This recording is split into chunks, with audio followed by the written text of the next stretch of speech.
welcome back to the Drink Less, Live Better podcast. I'm Sarah Williamson. Follow me on Instagram for a bit of inspiration, check out my website to download free resources, and read my book for insights and wisdom, Drink Less, Live Better. I have coaching spots open at the moment. Pop me an email if you'd like more information. Okay, let's get on with today's episode. This one's another one in the series of things you'll never hear me say. And today, we all have the same 24 hours in a day. This is a popular and totally misleading mantra. You've probably heard it from motivational speakers, productivity gurus, or maybe your own boss or well-meaning friend. The idea is simple. Beyoncé, Oprah, you, me, we all wake up with 24 hours ahead of us. So if they can get so much done, why can't you? It sounds empowering, right? But here's the problem. It's not the full picture. In fact, it's the kind of untruth that can leave people feeling guilty, burnt out, and hopeless. So we are going to break down why that statement is misleading, what it ignores, and how we can think about time in a way that's actually more compassionate, realistic, and productive. Here we have the seduction of the phrase. On the surface, we all have the same 24 hours in a day. Sounds democratic. Time, unlike money or privilege, seems really evenly distributed.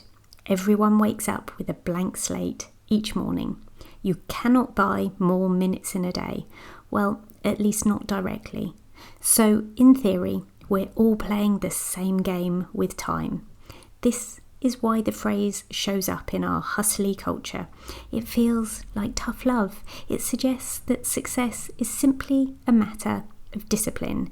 If you're not achieving what someone else has, the logic goes, you must be wasting your hours. But that framing is deeply flawed because the truth is, whilst the clock is equal, the conditions around our hours are anything but. Let's start with some basics here. Imagine two people, both technically alive for 24 hours on the very same day as each other. One wakes up in a safe, quiet flat, hires a cleaner, has shopping delivered, and maybe a nanny who helps with the childcare. Their day is largely self-directed. The other wakes up after a night shift, gets the kids ready for school, takes 2 buses to work, squeezes in an appointment, but still needs to cook, clean, and help with homework. By the time their available hours arrive, they are running on fumes. Technically, both had 24 hours, but the quality, flexibility, and energy available inside those hours vastly different. Factors like wealth, health, caregiving responsibilities, geography, discrimination, and systemic inequality all shape how much control somebody really has over their time. Saying we all have the same 24 hours in a day erases all of those realities. Now, let's go back to Beyoncé. Did I ever tell you my Beyoncé story? I used to head up a security team in a huge London landmark attraction, and I had to escort Beyoncé to an event on our premises one day. Imagine this, Beyoncé, her head of security, and me in the elevator together. I've never felt more fabulous or important. There's more stories like that, but I do believe I've diverted myself. Okay, yes, Beyoncé has 24 hours, whether she's in a lift with me or not. But Beyoncé also has a team, stylists, personal trainers, assistants, chefs, childcare providers, accountants, managers, choreographers, and I'm sure much more. Every hour she spends rehearsing is supported by dozens of invisible hours other people are working to help make that both possible and also fabulous. It doesn't mean she isn't hardworking, she clearly is. But it does mean her time is amplified by wealth and infrastructure. Most people don't have that. When someone says, well, Beyoncé has the same 24 hours as you, They're leaving out the scaffolding, holding her time up. There's a darker side to this phrase as well. When we're told that success is purely about how we use our hours, failure often gets framed as a personal flaw. If you're not fit enough, rich enough, productive enough, it must be because you're wasting your 24 hours. No? What if you're juggling a disability, chronic pain, mental health struggles, or systemic barriers?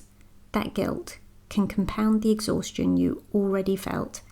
Instead of motivating people, this often leads to burnout and shame. If the phrase, "we all have the same 24 hours," is misleading, how could we think about time differently? First, we could acknowledge that not all 24 hours are equal. An hour spent exhausted after a 10-hour shift is not the same as an hour after a nap and a catered lunch. Energy, resources, and context matter. Second, we can focus less on comparison and more on alignment. Instead of asking, "Why am I not doing as much as the next person?" we could ask, "What matters to me, and how can I realistically fit it into my life?" That reframes time from being a competition to being a tool for living how we want to. And third, we can practice some compassion for ourselves and for others. When someone doesn't maximize their hours, maybe it's not laziness, maybe it's survival. Recognizing that builds empathy and breaks down the illusion that productivity is the only measure of worth. At the end of the day, the truth is simple. We don't all have the same 24 hours.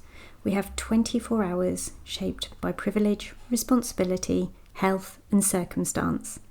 Thank you for listening in today. Check out the show notes for resources and ways to work with me. Oh, and P.S. I believe in you.